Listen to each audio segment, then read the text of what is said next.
இன்னைக்கு நம்ம பார்க்க போகிறது ஒரு ஹெல்த்தியான சுவையான சிவப்பு அவல் கிச்சடி தாங்க பண்ணியிருக்கிறோம். இதை காலையில் டிஃபனாகவும் நைட்டு டின்னருக்கும் செஞ்சுக்கலாம், இல்லை ஒரு ஸ்நாக்ஸ் ரெசிபியாக கூட குழந்தைகளுக்கு செஞ்சு கொடுக்கலாம். டேஸ்டான இந்த கிச்சடி எப்படி செய்யலான்னு வாங்க சட்டுன்னு பார்த்துடலாம். இப்போ ஒரு பவுலில் ஒரு 4 கப்புக்கு சிவப்பு அவல் எடுத்துக்கிட்டு இதை தண்ணி ஊற்றி நல்லா ஒன் டைம் நல்லா கழுவிக்கலாம். அதுக்கப்புறமா நல்லா ஒரு சல்லடைக்கு மாற்றிட்டு நல்லா வடிகட்டிட்டு எடுத்துக்கலாங்க. ஈரத்தன்மை கொஞ்சம் கூட இருக்கக்கூடாது. இப்போ இந்த அவல் இப்படியே இருக்கட்டுங்க. இப்போ ஒரு கடாய் அடுப்பில் வச்சுக்கிட்டு 3 டேபிள் ஸ்பூன் எண்ணெய் சேர்த்துக்கலாம். கொஞ்சமாக கடுகு சேர்த்துக்கலாம்.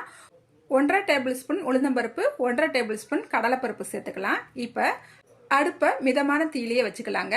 இப்போ உளுந்தம்பருப்பு கடலைப்பருப்பு நல்லா சவந்து வந்துருச்சு, கடுகு வெடிச்சு வந்துருச்சு. கொஞ்சமாக கருவேப்பிலை சேர்த்துட்டு 2 பல்லாரி வெங்காயத்தை பொடிசாக கட் பண்ணிட்டு இதோட சேர்த்துக்கலாம். வெங்காயத்தை 1 நிமிஷம் மட்டும் வதக்கினா போதும். அதுக்கப்புறமா இது கூடவே 100 gram carrot, 50 gram beans, 50 gram உருளைக்கிழங்க நல்லா கட் பண்ணிட்டு இதோட சேர்த்துக்கலாங்க.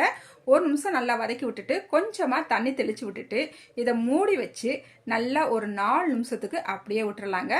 அடுப்பை மிதமான தீயிலேயே வச்சுக்கலாம். இப்போ ஒரு 4 நிமிஷம் ஆயிடுச்சுது. காய் ஓரளவுக்கு வெந்து வந்திருக்குது. இந்த நேரத்தில் அந்த காய்க்கு தேவையான அளவு உப்பு சேர்த்துட்டு நல்லா கலந்து விட்டுட்டு மறுபடியும் ஒரு 3 நிமிஷத்துக்கு மூடி வச்சிடலாங்க. இப்போ நம்மளுக்கு காய் நல்லா வெந்து வந்திருக்கு. இந்த நேரத்தில் 1 டீஸ்பூனுக்கு மஞ்சத்தூள் சேர்த்துக்கலாம். நல்லா கலந்து விட்டுக்கலாம். இப்போ தண்ணி வடிகட்டி வச்சிருக்கோம் இல்லையா, அவளு இதை சேர்த்துக்கலாங்க. அவளு சேர்த்துட்டு நல்லா ஒருக்க கலந்து விட்டுக்கலாங்க. பாருங்க, அவளில் கொஞ்சம் கூட தண்ணி இல்லாமல் நல்லா பொழு பொழுன்னு இருக்குது. இந்த அளவுக்கு இருக்கணும். இப்போ இந்த அவளுக்கு தேவையான அளவு உப்பு சேர்த்துக்கலாம். உப்பு சேர்த்துட்டு நல்லா கலந்து விட்டுட்டு கொஞ்சம் காரம் இல்லாமல் எடுத்து வச்சுக்கிறேங்க எனக்கு. அதுக்கப்புறமா இதில் நம்ம காரம் சேர்த்துக்கலாம். இப்போ ஒரு குடமிளகாயில் ஒரு 1/4 பங்கு மட்டும் கட் பண்ணிட்டு சேர்த்துருக்கிறேன். 1.5 டீஸ்பூனுக்கு வத்தப்பொடி சேர்த்துருக்கிறேன். இப்போ நல்லா கலந்து விட்டுக்கலாம். கலந்து விட்டுட்டு மறுபடியும் மூடி வச்சு 1 நிமிஷத்துக்கு மட்டும் அப்படியே விட்டுறலாங்க. இப்போ 1 நிமிஷம் ஆயிடுச்சுது, பாத்திரலாம்.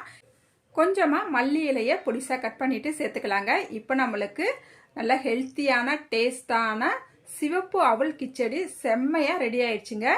இப்போ அடுப்பு ஆஃப் பண்ணிக்கலாம். இந்த கிச்சடியை காலையில் பிரேக்ஃபாஸ்ட்டுக்கு செஞ்சு சாப்பிட்லாம், இல்லை நைட்டு டின்னருக்கு செஞ்சு கொடுக்கலாம், இல்லை ஸ்கூல் விட்டு வர நம்ம வீட்டு குழந்தைகளுக்கு ஈவினிங் ஸ்நாக்ஸ் கனெக்டாக இதை செஞ்சு கொடுங்க. குழந்தைகள்லேருந்து பெரியவங்க வரைக்கும் எல்லாருமே விரும்பி சாப்பிடுவாங்க. டேஸ்ட்டு பிரமாதமாக இருக்கும். நீங்களும் ஒரு தடவை ட்ரை பண்ணி பாருங்கள்.